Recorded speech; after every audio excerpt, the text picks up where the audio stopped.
Walton Primo H10 auto restart problem. আজ আপনাদেরকে দেখাবো কিভাবে এটার সলিউশন করতে হয়।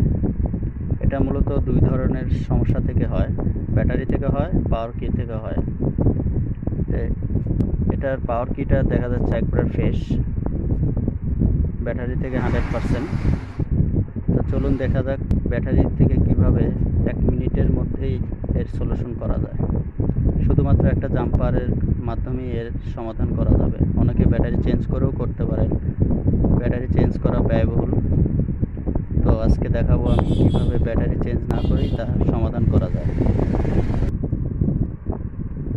দেখতে পাচ্ছেন এই ডাইটটা তুলে দিলেই, মনে করেন এই ডাইটটা তুলে দিয়ে যদি আমরা জাম্পার করে দিই তাহলে এর সমাধান হয়ে যাবে ইনশাল্লাহ। তো আমি এটা তুলে কাজ করতেছি। তো আপনারা দেখতে পাচ্ছেন আমি লাইনটা শর্ট করে দিয়েছি। এখন আমরা চেক করে দেখব সেটটা চালু হয় কিনা। আমি সেটটাতে ব্যাটারি লাগিয়ে দিলাম। এখন পাওয়ার বাটন অন করব, দেখব সেটটা অন হয় কিনা।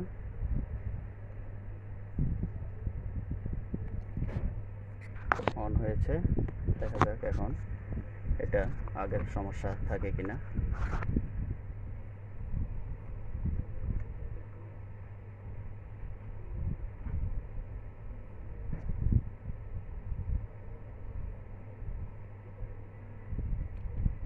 আপনারা দেখতে পাচ্ছেন সেটটা এখন রিস্টার্ট মারতেছেন, সেটটা অলরেডি চালু হয়ে গেছে।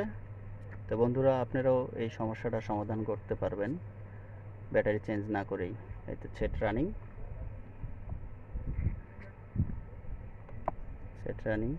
তো আমার চ্যানেলটা সাবস্ক্রাইব করবে, আমার সাথেই থাকবেন।